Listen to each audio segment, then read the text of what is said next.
let's go to 2 Corinthians 5:14 through 18. We're going to jump to Romans 12, 1 and 2, and then we're going to jump to Romans 8, 5 and 6, and then I'll ask you a couple questions based on the direction in which we're progressing.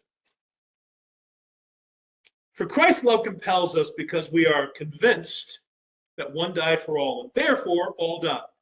And he died for all, that those who live should no longer live for themselves, but for him who died for them and was raised again. So, from now on, we regard no one from a worldly point of view. Though we once regarded Christ in this way, we do so no longer. Therefore, if anyone is in Christ, he is a new creation. The old is gone, the new has come. All this is from God, who reconciled us to himself through Christ and gave us the ministry of reconciliation. And then jump over to Romans 12, 1 through 2. Therefore, I urge you, brothers, in view of God's mercy, to offer your bodies as living sacrifices, holy and pleasing to God. This is your spiritual act of worship. Do not conform any longer to the pattern of this world, but be transformed by the renewing of your mind, then you'll be able to test and approve what God's will is, his good, pleasing, and perfect will. And then Romans 8, 5 and 6. Those who live according to the sinful nature have their minds set on what that nature desires. But those who live in accordance with the Spirit have their minds set on what the Spirit desires. The mind of sinful man is death, but the mind controlled by the Spirit is life and peace. So our topic, surprisingly going along with a lot of what Steve K has been teaching as well, is new creation. There's no such thing. I don't feel it. I don't believe it. Where's the proof? By the way, think about Wretched and Todd Frail earlier today, kind of presenting some of the similarities. And then this is kind of subtopic by, I'm waiting until I get to heaven because that's when life will really begin. So we've been talking about what's it mean to create? What have you created? How do you feel about your creations? When you created something unhealthy or unproductive or simply bad, how do you respond? How do you know when you're in a negative situation of your own creation? And then last week we talked about what's the fix for your messy, personal, negative creation? Does it resolve your messiness? And in that question, I positioned some of these elements as fixes. Take a vacation, watch TV, play games, social media, read, go to the gym, exercise, meditate, positive thinking, write in your journal, eat, focus on something else. Certainly not an exhaustive list, there's other things there. Now, in 2 questions, we're going to be churchy. We're going to be Bible-oriented in 2 questions, but not with the next 2. So in 2 questions, we're going to get there. So stay with me on secular ground, if you will, for the next 2 questions. And this question is there a way to remake your situation to make it a good/positive creation? And if so, what is it? And how do you implement it? Is there a way to remake your messy situation to make it a good or positive creation? So, what is it? How do you implement it? Okay, so I've got a couple things, and mine's mostly with recipes because that's where my brain was when I was doing this, right? Yep. So you keep trying, but sometimes you can add some different spices and you can counteract what you might have done wrong, right? And you got to figure out what spices can do that.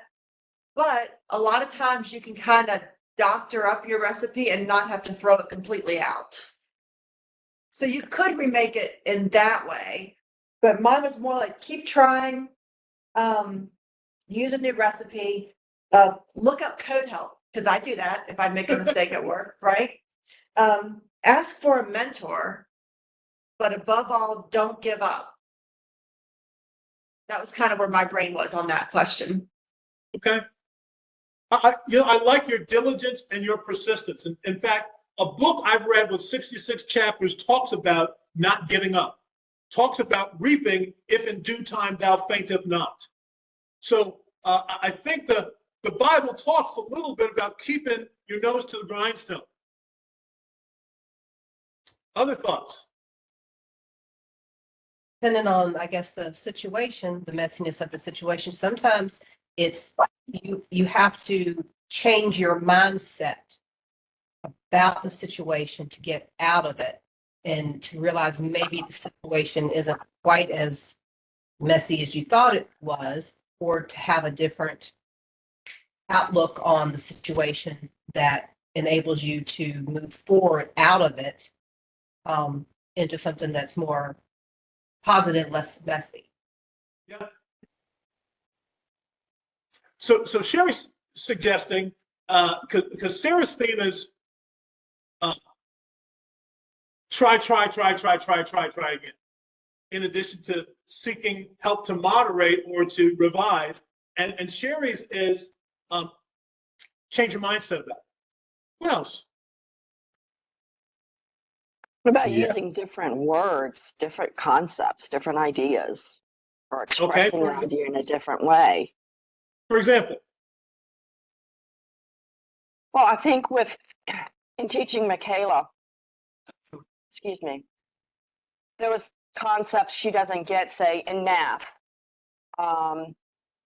Instead of explaining the concept one way, using different words to explain the concept so that she could understand it. Let's go in a little bit of a different place. Let's think about messiness that is not, we're not necessarily right now looking into somebody else's life, into ours. So when we're in the midst of messiness, how do we change that? Us.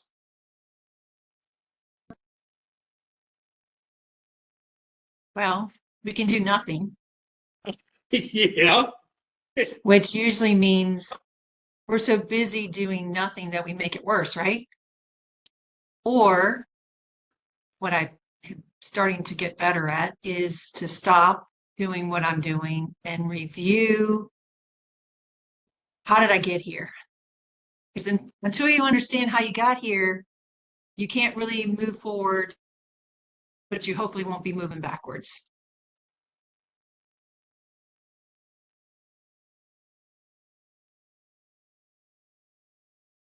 There's a thing we said last week that's really key that I don't have necessarily as part of my answers, but you guys all said it, and we ended last week almost on this, which is this. You got to recognize and admit that there's a mess.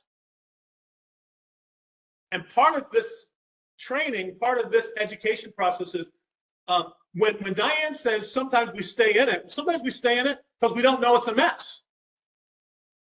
Or we've lived in it for so long that that's what we're used to. And then because things continue to cascade and make it worse, we think it's insanity, but we don't really admit that there's a mess that in some ways is of my own creation.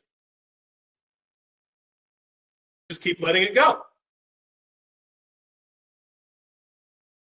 Other thoughts before I throw out some thoughts?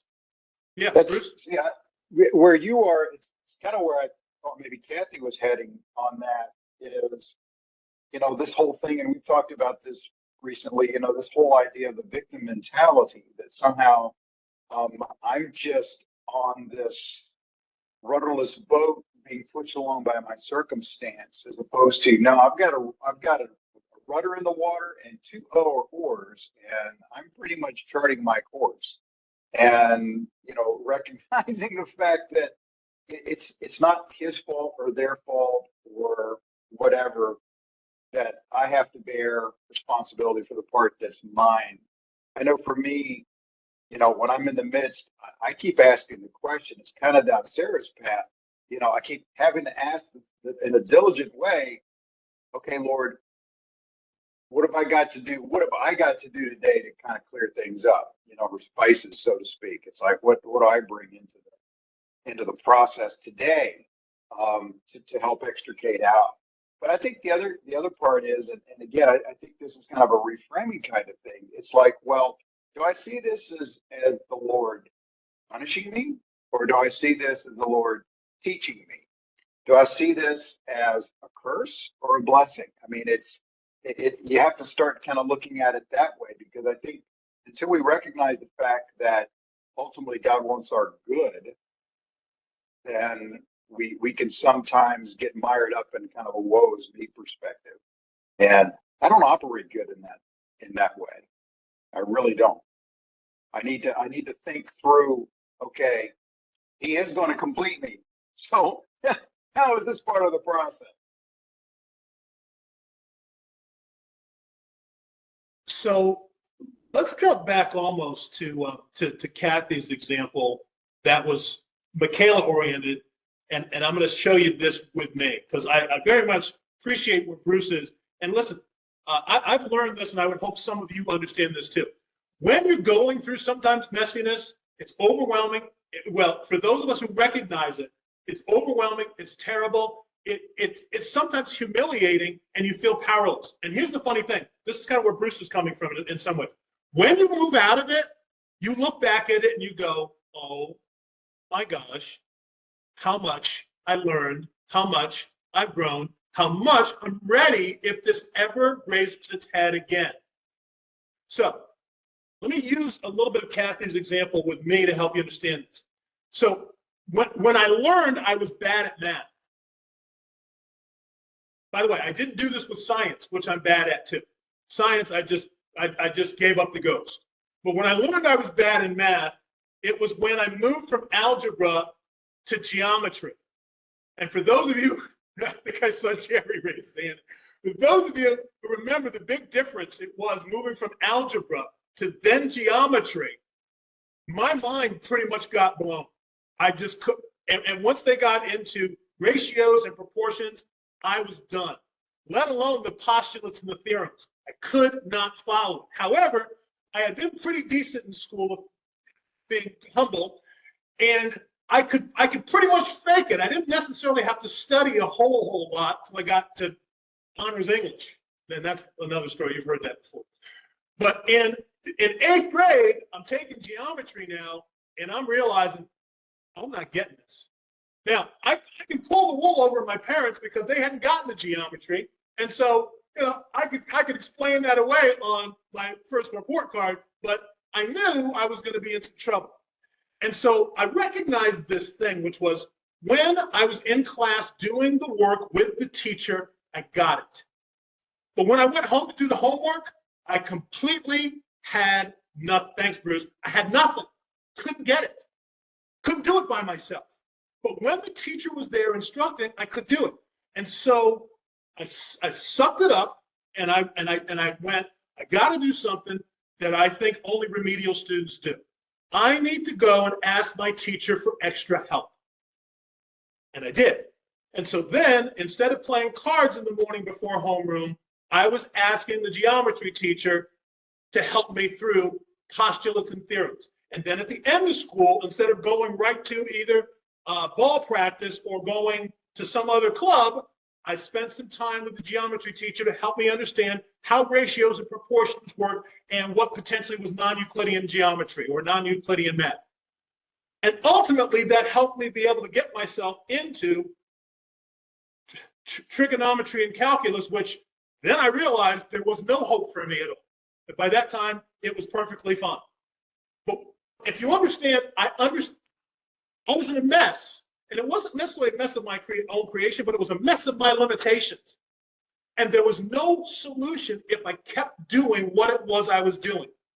So I needed to do something that typically I'm uncomfortable doing, which is acting like potentially who I thought everybody else was and asking for help. And thus, when I actually did that, I was actually able then to achieve. And I could look back and go, man, I was really stinking up the place, but look at where I am now. And if somebody needed help from geometry to algebra 2 to trigonometric functions, I could help there because of the help that had been given me. Does that make sense? It does, but it all starts with you have to own up to what your part is. And I've seen it over and over, and I've done it myself, where you tend to run to someone to help you, but you want them to just side with you. you don't really want them to say, hey, you stink, you know. So I think the first step we have to do, and we have to do the homework and the hard stuff. It's easy to go to somebody for support, but not deal with the underlying cause of this. Yeah. And my interaction, I just explained to you, might have been easier because I was still developing in a kid. I was less prideful and egotistical than I'm going to be later on, where you better not. Between my ages of 18 and 25, don't tell me nothing. Because I know more, I know better, and I'm probably bigger than most of you. And I'm a lot more agile, I'm not as fat as I am now. So don't tell me nothing between about 18 and 25.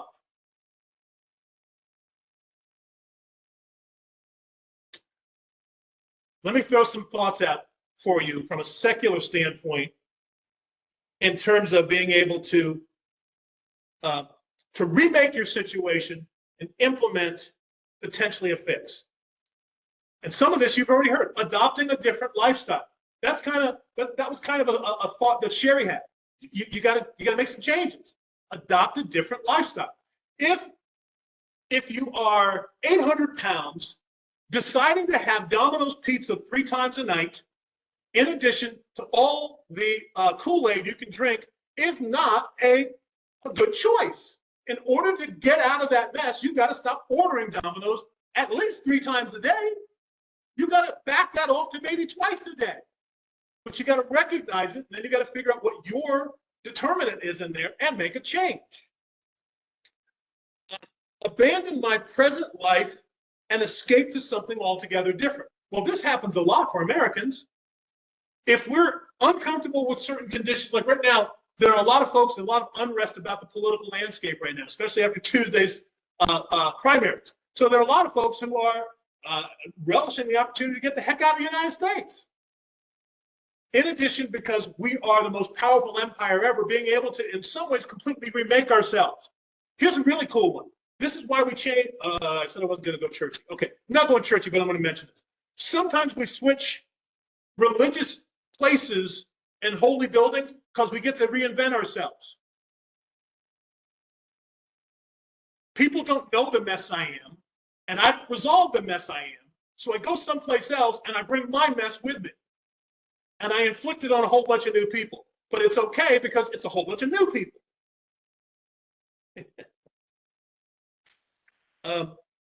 Invent a machine. That's actually here in my notes. So I wasn't considering that it would be on Groundhog Day or leap year or time change day, but here it is. Invent a time machine. Well, how many times do we wish we could go back and undo what we did, right? Oh, right. Yeah. And that's why that's here. Is even though it's absolutely whimsical, a lot of us spend a whole lot of time with woulda, coulda, shouldas. And recognizing we can't woulda, coulda, shoulda, we need to change from right now going forward. Can't change what's already been.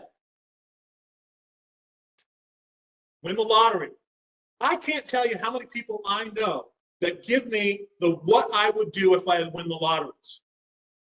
And the funny thing is, you're almost in a country and with opportunities that you almost don't need to win the lottery in order to change your lifestyle. Start changing your lifestyle now, without the lottery. Surprisingly, a lot of folks actually have life collapse after they win the lottery because they don't know how to manage that kind of a windfall. Develop amnesia. Well, this is one that is prevalent among church people. Oh no, we do it. President. Oh no.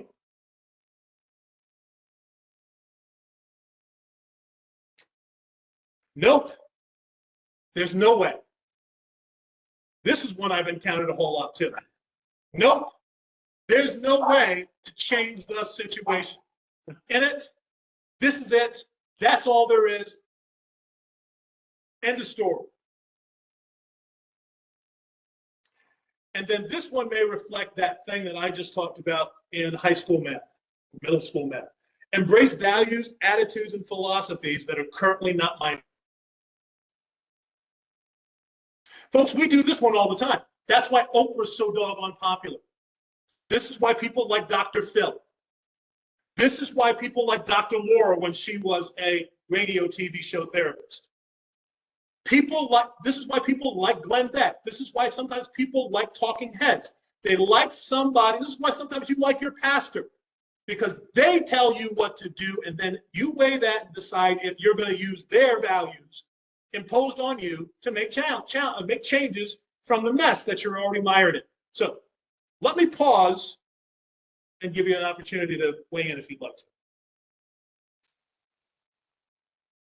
to. Next to the last one reminds me of something that I am dealing with right now with a close friend. I'm in it. I'm dead. I'm dead. There's nothing I can do. And, you know, real short, he's in a situation where he thinks he's going to have to move out of his condo, out of his apartment, because he can't afford to live there anymore. And I'm talking to him the other day, professing Christian, and I said, dude, how are you talking to the Lord about this? You know, and he said, I pray to him multiple times a day. And I said, are you asking him for a solution? He goes, I am. And I said, are you open to anything? He goes, well, and I said, there it is. I said, what you pray to God, and God's inside this little goofy box of yours. I said, good luck. You're not going anywhere. And so I went as far as to say, what if you needed to move to another part of the island? Or if you needed to move to the mainland, where, by the way, people have offered you a place to stay if you go. There's always been, yeah, no, I can't do that, can't do it. And I'm like, and so I told him, and I almost did it. I said, you know what? I'm out. He goes, what do you mean? I said, I'm leaving. I said, you've essentially effectively given up. And I said, and you don't trust God. You just want to do it your way. And so I said, I'm kind of done with you. And I think I mentioned that last week. I told him, you know, God, Jesus doesn't want you to be homeless. Yeah. But, you know, it's just amazing to me that someone could get to a point in their life where they think, a Christian could think, this is hopeless. I'm like, isn't that antithetical to your faith to think something is hopeless? I thought I'd share that. I mean, it's a burden I'm trying to help a brother bear right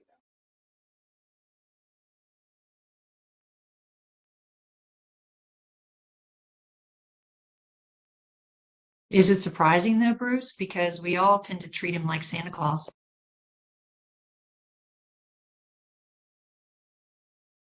No, I get it. And, you know, to your point, not only we don't say, well, Santa, I'll be happy with whatever you give me. You know, I want a Red Ryder BB gun with a compass in the stock. You know, I mean, we've got a very specific thing we want God to do for us.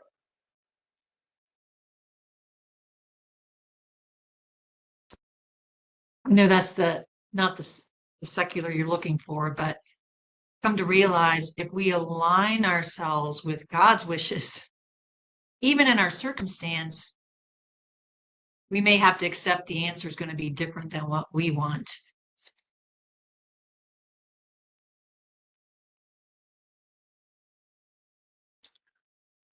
One other thing that comes in the secular world that, if I can just say this, that hasn't been kind of pushed against a little bit, we've kind of moved towards it, the hopelessness that Bruce mentioned.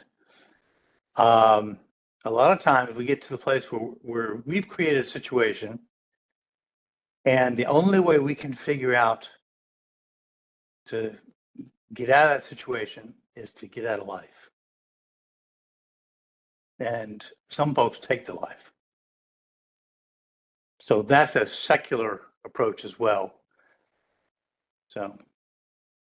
Yeah, I think that makes sense, and we probably didn't say that verbatim, but we hinted at folks just ditching this whole thing. And I mean, from a Bible standpoint, we see this. I actually talked about this with somebody a little while ago. That's what Judas does. Judas believes that his life is hopeless after what he does, and then he decides that he's going to go the route of self-exodus. Peter probably could have done the same thing. And we may talk about that as we go along. If we jump back into the secular sensibility too, this happens a lot with discussions with our kids. And I don't know if Diane has this kind of a moment with her kids, but this happens a lot in our discussion with our kids who are, in many ways, they say kind of 180 degrees away from the Lord Jesus. And when we talk them through values and where society is today, they agree. And then there's a part in the conversation when we then look to hold them accountable to what they say they agree with, and then they say, but. Kind of like Bruce and with the gentleman who, will you accept any sort of solution that's presented to you? And the answer to that is, if the BB gun doesn't have the right sighting, if it doesn't have or use the right BB size, no, I don't want that gun. No, I don't want that particular answer. And this goes back to that silly joke or that little adage that's taught about the guy who's on a raft waiting to be rescued by the Lord. And all these means of salvation arrive, but he's waiting for the Lord to kind of rapture him and thus misses what's the lowest hanging fruit that still answers the get out of jail free solution. For me, surprisingly, over the past 10 months, this pushback that Bruce talks about, which is but, has been introduced to me in another way. I'll take that under advisement. I'll take that under advisement as almost secular or church speak for I'll pray about that. Which sometimes means you can say what it is that you want to say for me to potentially accept. However, I've got my own pushback on it. And I appreciate Bruce talking about this brother saying, you may have to completely change your circumstances in order to get out of this mess that in some ways you created. And yet he's unwilling to potentially do that which he doesn't believe he wants to do. There's a lack sometimes, especially for Americans, of humility, but not only in a secular sense, but certainly in submission to the Holy Spirit. We like it the way we like it on the terms that we dictate, and thus, even if it's messy, I made it, and I'm not going to admit it's a mess. And the circumstances in my life, and maybe the people that are in my life supporting me, have been, sorry for the psychobabbler, enablers for me to get more mired in my mess. And sometimes that means setting the enablers straight. Sometimes putting down and saying, no farther. You can't go, this is as far as we've gone doing this, but we need to do something different from now on. I recognize what the history says, but in order to move forward, we've got to go in a different direction. And we see that through the course of the Bible. But I told you we weren't going to be in the Bible in 2 questions. Not in the 2 questions yet, just the 1 question. So we're going to get there. Any other thoughts about that before we move to the next question?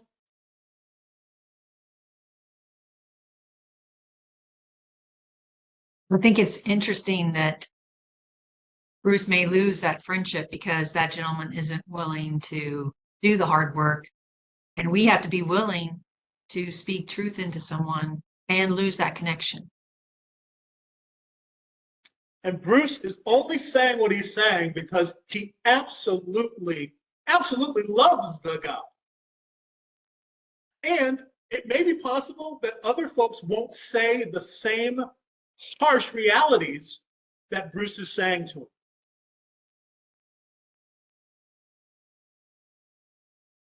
And it's really easy, since we're talking this way, it's really easy to watch people crash and burn from afar and kind of go, well, told them that was going to happen.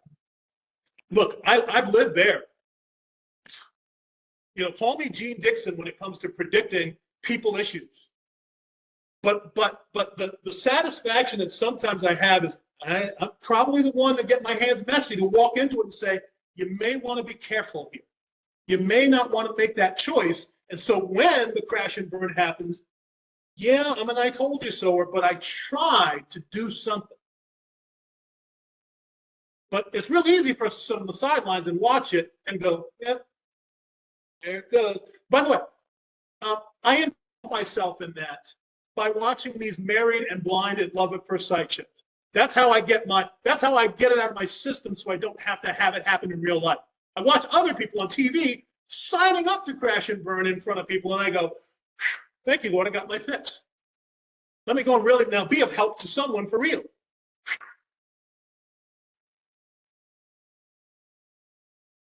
Transformation, new creation, taking that seriously. I'm confident in this very thing that he who began a work, he will create it. He will complete it until the day of Jesus Christ. If you believe that, then you've got to operate in that regard. The next question. This is not a church question yet either. What is the source or the origin of values or attitudes that are not your own? What's the source or the origin of values and attitudes that are not necessarily your own? TV. Everybody understand? Everybody understand the question? Yep. Okay. Go ahead, Sarah. I had TV, right? Television shows, Uh-huh. movies, because love Uh-huh. movies, magazines, Uh-huh. books, Uh-huh. other people, the internet, especially social media, Uh-huh. and then podcast. Uh-huh. Because, right? So, I Yep. mean, we know it should be our origin, right? But Yep. we probably live more here than we care to admit. I don't want to speak to that. You opened the contemporary can of worms with this answer, Sarah. I'm sorry, what did you say, Preston? You opened up the contemporary can of worms with your answer. I agree Well- with everyone that you just said, but I'm going to add one more. Music. Oh, music. I didn't think about that one. And I'll tell you when I realized that was the case. I can remember exactly when I realized this. When Melissa Etheridge was new on the radio back in the late 80s, early 90s. And the first song she had, she uses a lyric that says something about the devil's got my heart, the devil's got my mind, but something like that. I forget exactly the words, but basically she was saying, oh no, the sweet devil has my soul, I think is what she says. I mean, it's something like that. And I'm driving down the road and I'm realizing I'm singing those words. And I'm going, wait a minute, there's a disconnect here. But yeah, all of these things you said, I agree. And then I'd add music too. I would just lump a lot of those into culture. The culture is becoming an influence upon us rather than the other way around. Sometimes the values and attitudes we get also come from coworkers who are being influenced by the culture because we're working closely with them. And those coworkers sometimes are our bosses, our superiors. So.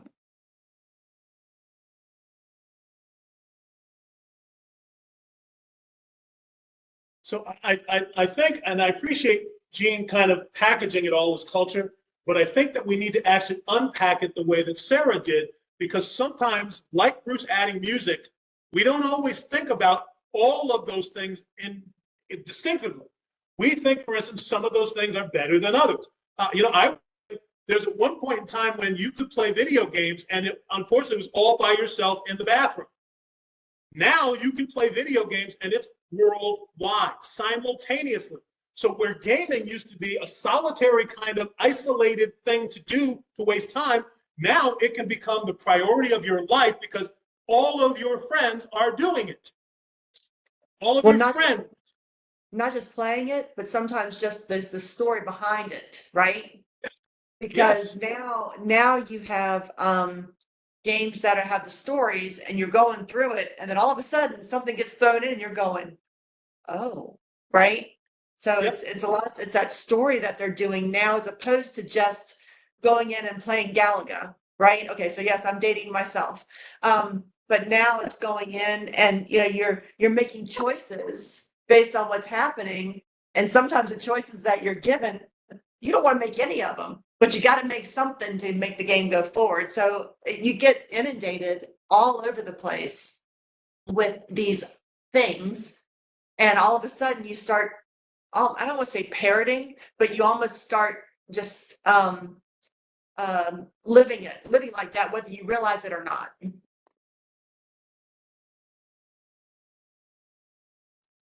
I'm still trying to shake the image of Preston playing video games in the bathroom. I'm sorry. That one's messing with my head a little bit. I will encourage you to visualize these things when I'd like you to visualize. Other than that, do not think about the white elephant that I did not suggest you should consider. So at least Sarah did not mention Pong. So Gallagher's probably Gallagher's safe. Pong would suggest you needed a color TV, more color, and a little bit more income flow in your family. So, Yeah, there is a way we can unpack this though, because like Bruce said, sometimes we get influenced by somebody who has been a good influence, and then all of a sudden they transition to the point where subtly they're getting us to drive down the road singing something that we really wouldn't want to sing, or and you mentioned the living of the video games. The thing that comes to my mind, and I don't play video games. I don't see any point in those, but there could be the possibility. I think of Pokemon and Dungeons and Dragons and all that sort of thing, where there's a role playing involved. So now it begins to bring you in, from what I understand, and so now you've got a completely different involvement, and so now it does begin to permeate your life. So You're stepping on my toes, Gene. hey, Sarah, look, Yeah. for us D&Ders and ex-dungeon masters, look, we're going to love our 12 and 20-sided die forever. So that's not necessarily sinful in and of itself, because the disciples cast lots. So, but that's Hey, a whole Bruce. different discussion. Bruce, I'll give you another example of music as you were talking about. I can remember back in the 70s, there was this song that had the coolest guitar riffs and everything about it was so cool. And that was Blue Oyster Cult, Don't Fear the Reaper. I went for a long time, and all of a sudden one day I actually listened to the word. They're talking about suicide. Commit suicide, and it's okay. Well, you guys are right about that. I mean, music is almost a more subliminal influencer than we want. I mean, we could go Devil with the Blue Dress On. I've been searching for the daughter of the devil himself. I've been looking for an angel in white. I mean, there's plenty of lyrics that are cool to sing until you go, huh? And that stuff filters in. And listen, let me do this, because Brother Gene's doing a wonderful job kind of separating from some of the stuff that Sarah mentioned. Gaming, cosplay, by the way, that's big, huge in our community today. That sort of stuff. Let me mention some of these and watch how these, prior to current culture, were impacting factors as well. Self-help books and a guru. Self-help books and gurus. And we're going to define gurus as people that consider themselves expert at certain philosophies, etc., and people flock to them to get their take on things. Dale Carnegie was one of those. is this like a life coach kind of thing? Well, like These guys Napoleon Hill, Dale Carnegie, Yes. all those kind of things. Yes, life coaches are more of a modern day incarnation that anybody can be a life coach today. We're talking about guys who kind of wrote books, were pivotal in certain economic or philosophical structures, and people would flock to them. Tony Robbins was one. Earhart seminar training used to be that in the 1970s. Masters and Johnson, for those of you who understand the names Masters and Johnson, they were very big on human intimacy in the 70s and 80s. People would flock to their session. Dr. Spock. If you raised kids before the 1980s, there wasn't what to expect when you were expecting. It was Dr. Spock, right? And so on and so forth. I mean, you can even, Mr. Rogers. Okay? Motivational speakers.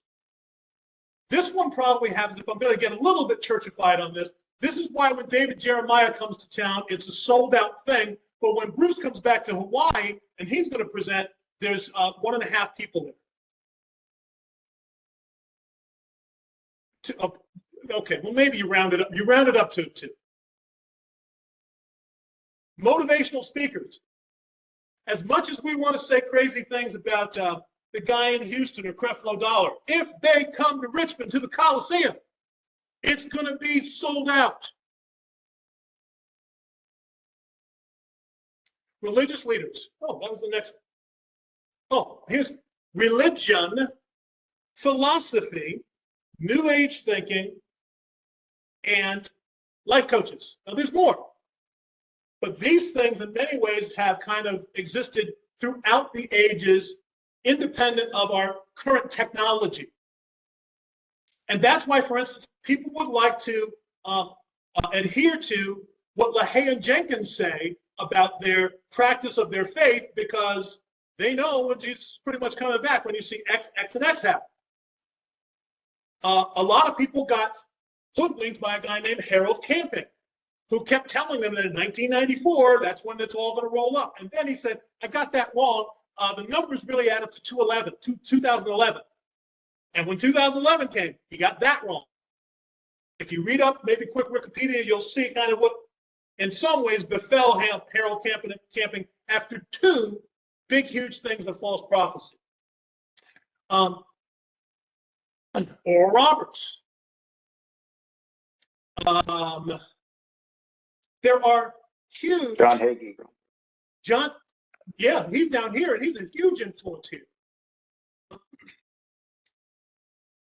Sometimes we'd rather listen to that than listen to what I have here in bold as the ultimate response, which is, and that's when it turns churchy, should be the Bible. But let me even tell you this. I want to back away. I want one away from the Bible. Sometimes, and this is fun. Let me back into this. Rhonda Byrne's The Secret. The Shack. You guys remember that? Chicken Soup for the Soul for whatever reader might want to be there. 40 Days of Purpose. Purpose-driven life. There are folks, and I can dig a little bit more deeply into this. If I go to the Confessions of St. Augustine, if I go to the writings of Justin Martyr, there are those of us sometimes who would rely or like to rely more on the commentary about the Bible than the Bible. Follow me, or go ahead and beat me up on that.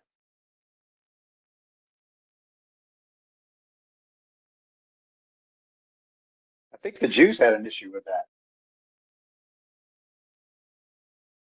So, but I think when you started that path, I was thinking of people like Max Lucado, and people like him who got no beef with Max, but it does become a cult of personality to a certain extent. Well, we tend to start relying on what somebody else tells us as opposed to doing it on our own and figuring it out. I mean, if you start to rely on other people to tell you what they think, well, then you're not really thinking for yourself anymore. And you got to put the work in.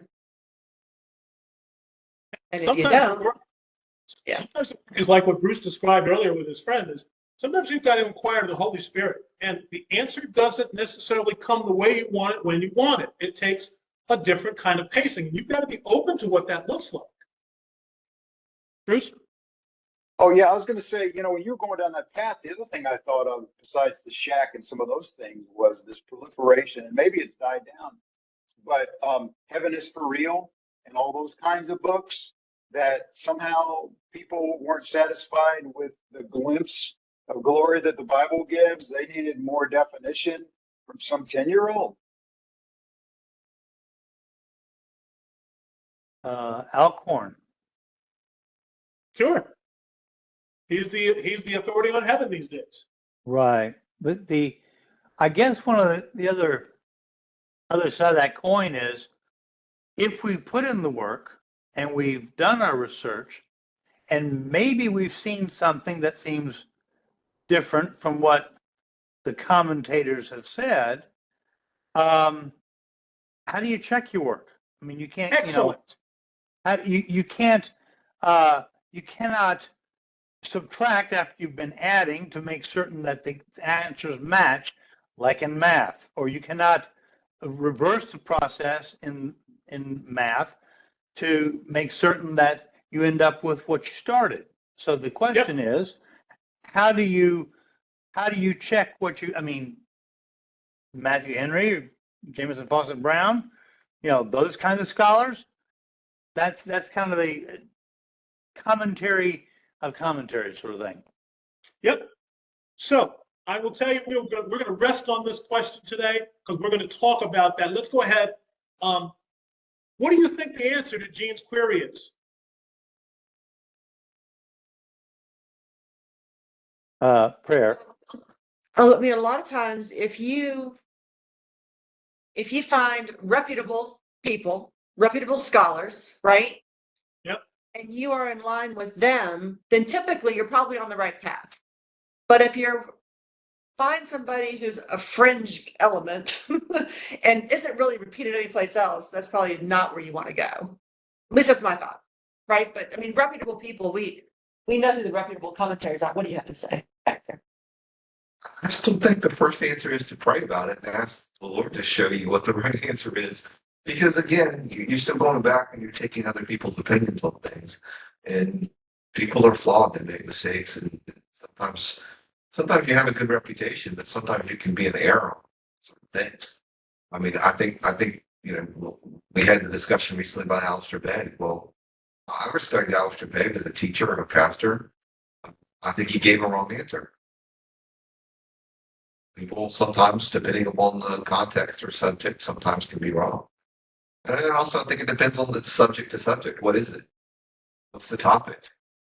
Is this a topic that's like is this major doctrine that's an issue, or is it sort of something that's just a minor issue that's whether you're right or wrong, that doesn't prevent you from getting into heaven, kind of thing. Yeah. When you look at even sometimes the reputable commentators, Matthew Henry not only never encountered, never had to deal with, he would have never dreamed of transgenderism. Okay? And so when we talk about that, that's going to be kind of outside of their experience and purview. But we do still have to look at how they applied principles. But at the same time, and that my first answer is my standard answer now. Right. Ask the Lord to reveal, because sometimes, every once in a while, sometimes God will actually use us to reveal something that's new and different because it's new and different. And he wants to use that.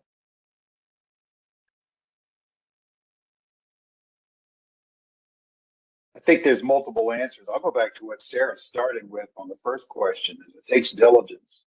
One thing that I tend to not go back as far as where you were, Gene, with Matthew Henry. I think scholarship's come a long way since then. But the challenge with that is, and this happens in the Christian community a lot, is what you'll see is people are just commenting on others' comments who are on others' comments on others' comments on others' comments, and there's a derivativeness to it. And so the diligence says, let me back down through this. Let me get back down to something like an original source to find out what the issue is. Of course, the original source will lead us directly to prayer and the Word of God. And the Word of God is always its best commentary.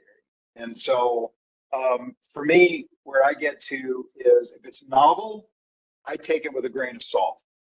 And I do want to go see if I can find some correlation from some other people who aren't commenting on the same guy.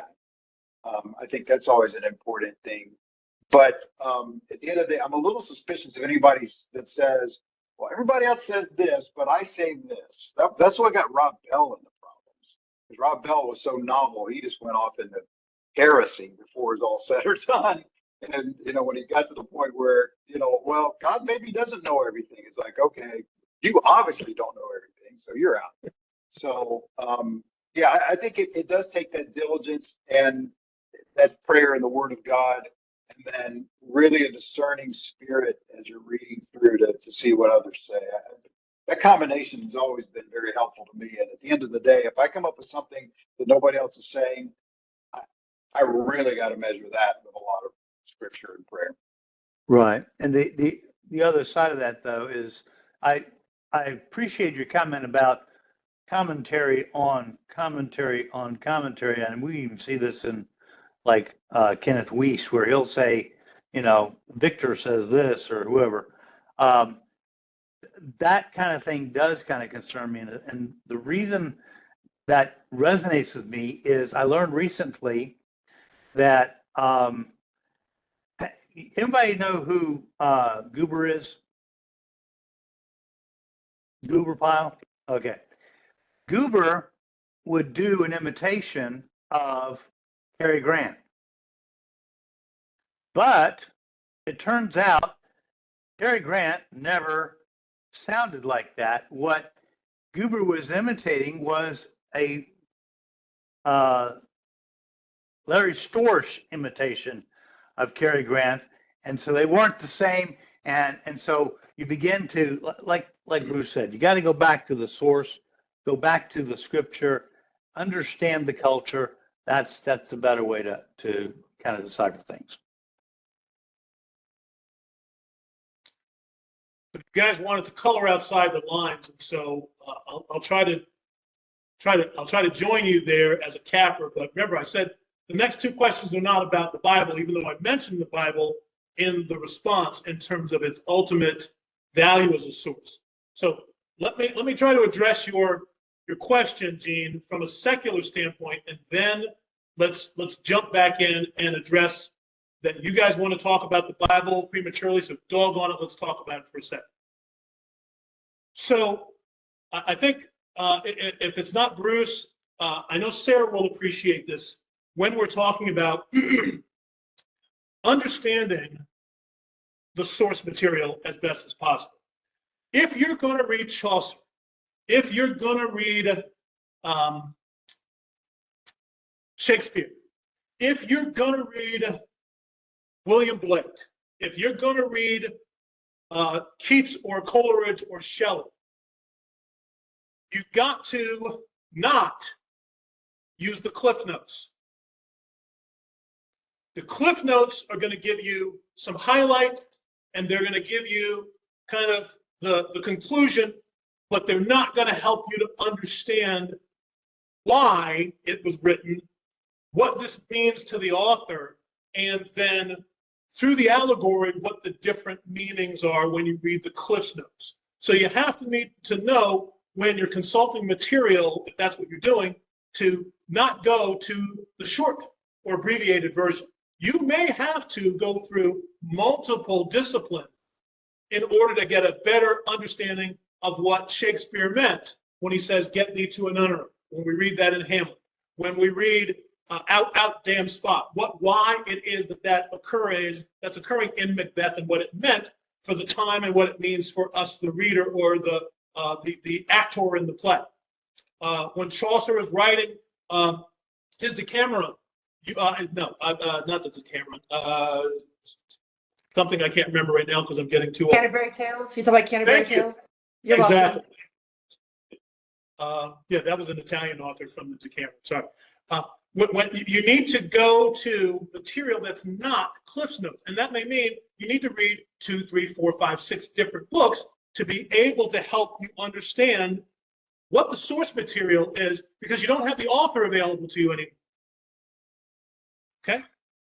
Now, let me also jump to this as a secular picture, because now we're talking about literature.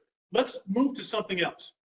Sometimes Americans engage in weight loss, whether it is Weight Watchers or some keto diet or some of those things. And what some of these diets religiously ask you to do is to get on a scale every so often and be able to document, thank you, Sarah, to document your progress. Now, I will suggest something pretty radical to you when I tell you this.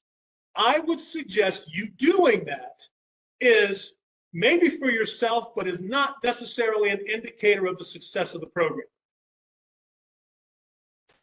Here, in this regard, in the secular sense, is your success for the program. It's when people either you know or don't know are coming up to you and saying, you look different. You have lost weight. Your face looks thinner. Because that means now you're not just watching the scale, that the work that you're doing internally or through the change in habits and behavior is now an outward manifestation from a secular standpoint. Sometimes somebody else, and not you jotting down numbers from the scale, somebody else is the best arbiter to be able to say, whatever you're doing, keep it up. It's making a difference in you. And can you tell me what you're doing? Because I'm inspired to want to do it as well. Does that make sense from a secular standpoint?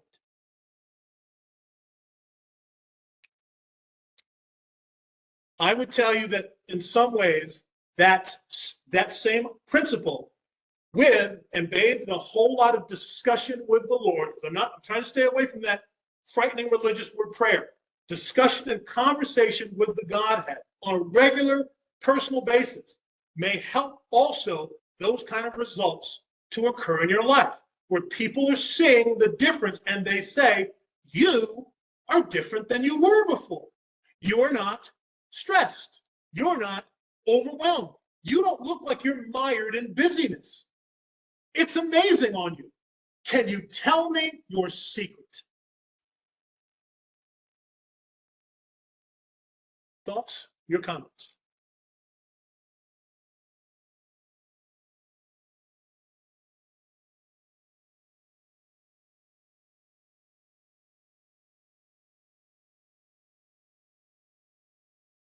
The other thing that I'll add as we get ready to close is this.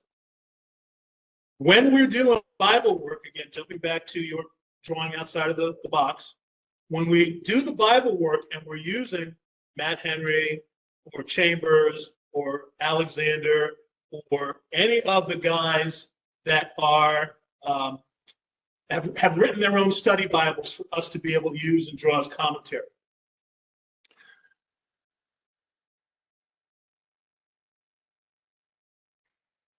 It's cool to study. It's cool to know.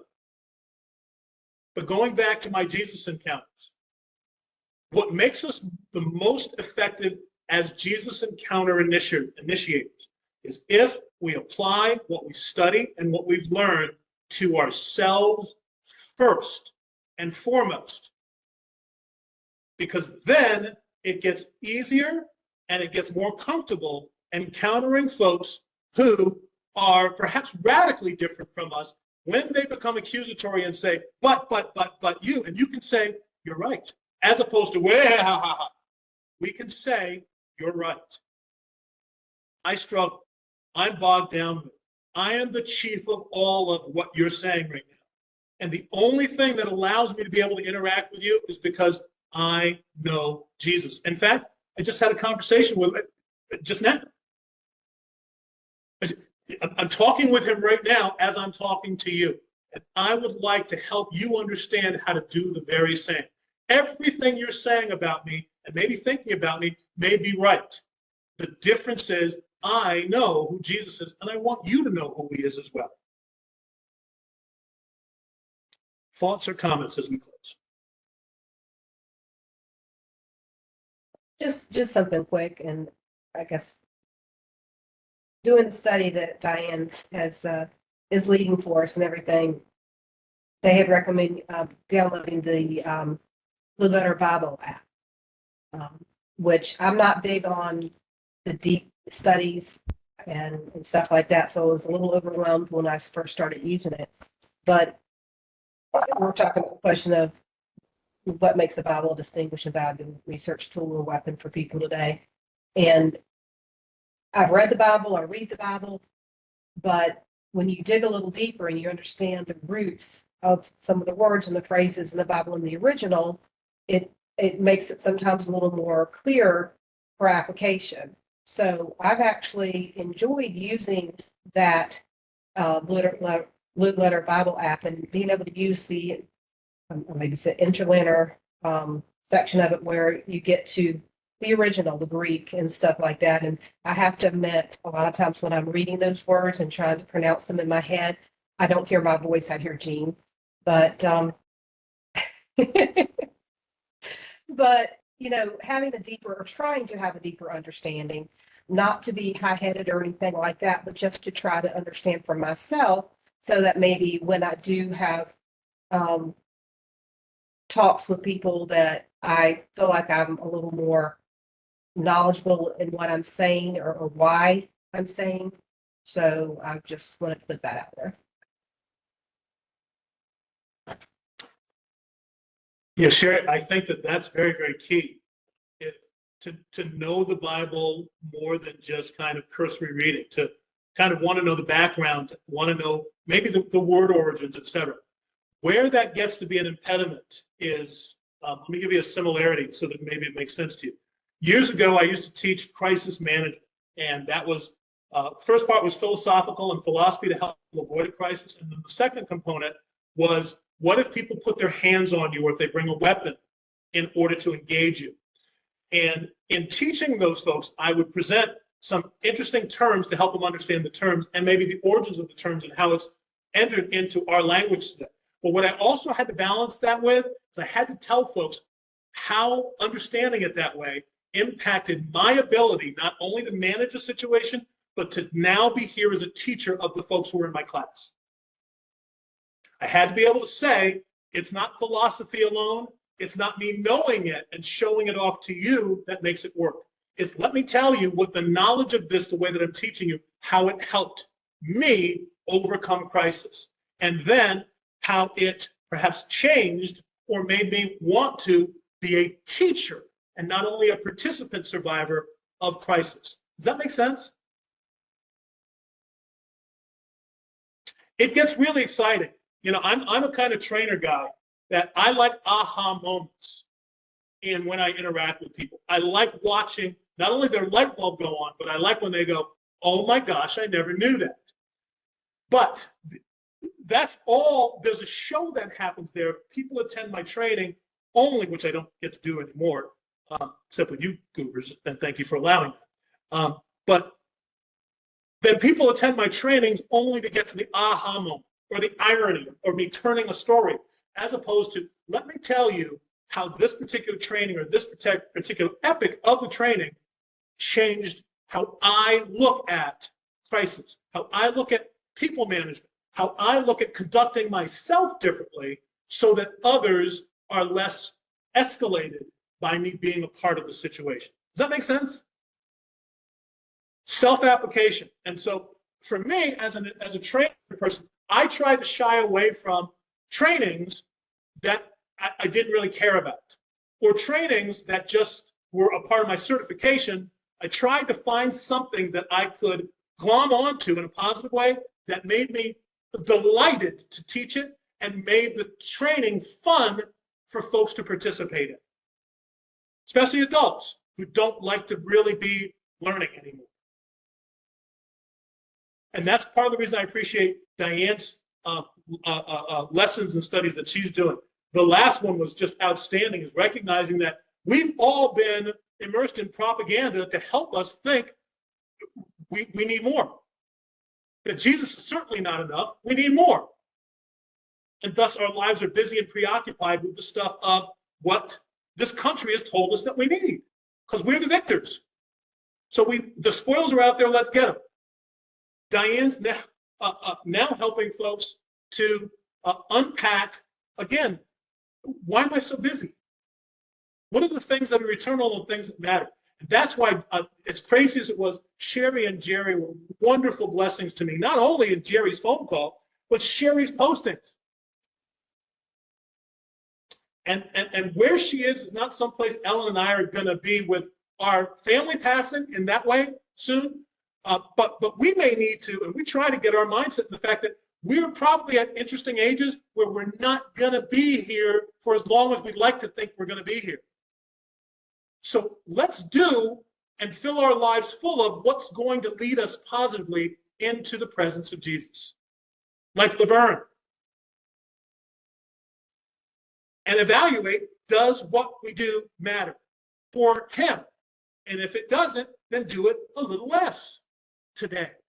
And then subsequently, each and every other day when you have an opportunity. And that sort of change on us is one that crazy Diane Scheib will see. A Pastor Bruce will probably call you up and tell you, hey man, that made a difference.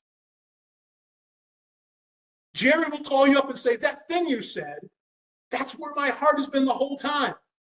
That's the way we want to change, if we can, the folks with whom we come into contact. Not just through Jesus encounters, but person by person in our lives individually, and then collectively as Interlink.